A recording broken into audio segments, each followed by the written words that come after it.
جب دوست اللہ کریم ہو، کتاب قرآن کریم ہو اور راستہ صراط مستقیم ہو تو گمراہ ہونا ناممکن ہے۔ وقت کا جواب ہمارے جواب سے ہمیشہ بہتر ہوتا ہے، اور وقت صرف اس وقت جواب دیتا ہے جب ہم کسی کی زیادتی کا جواب دینے کے بجائے صبر سے کام لیتے ہیں۔ سب کچھ کھونے کے بعد بھی اگر آپ کے اندر حوصلہ باقی ہے تو سمجھ لیجیے کہ آپ نے ابھی کچھ نہیں کھویا۔ فجر کا سجدہ ہر نئے دن کی طرح نئی امید لاتا ہے۔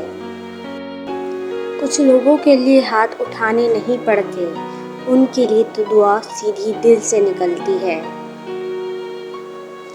نظر کی بات ہے، کہیں اچھے تو کہیں برے ہیں ہم۔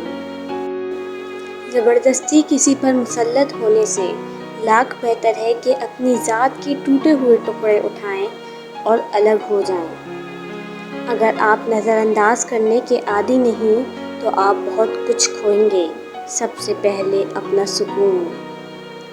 کبھی تکلیف کی وجہ سے نیکی نہ چھوڑنا، کیونکہ تکلیف ختم ہو جائے گی اور نیکی باقی رہ جائے گی۔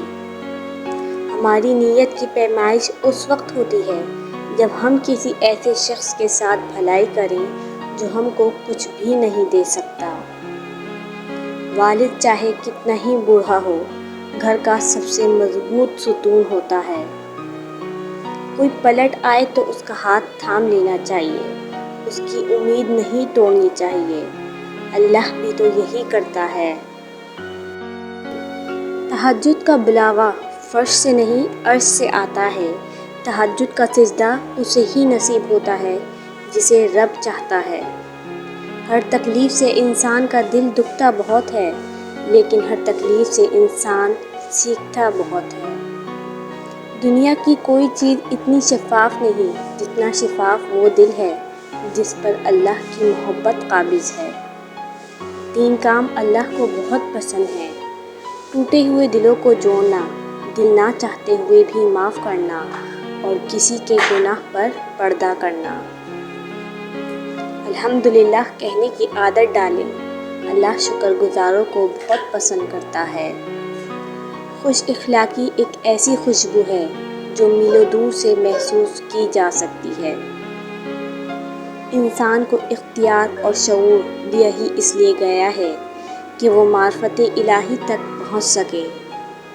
سچے دوست خوشیوں میں زینت اور پریشانیوں میں سہارا ہوتے ہیں۔ اللہ تو اسے بھی دیتا ہے جس نے کبھی اس کے در کا رخ نہیں کیا، تو پھر تمہیں کیسے نہیں دے گا جب تم اس سے گڑ گڑا کر کچھ مانگو گے۔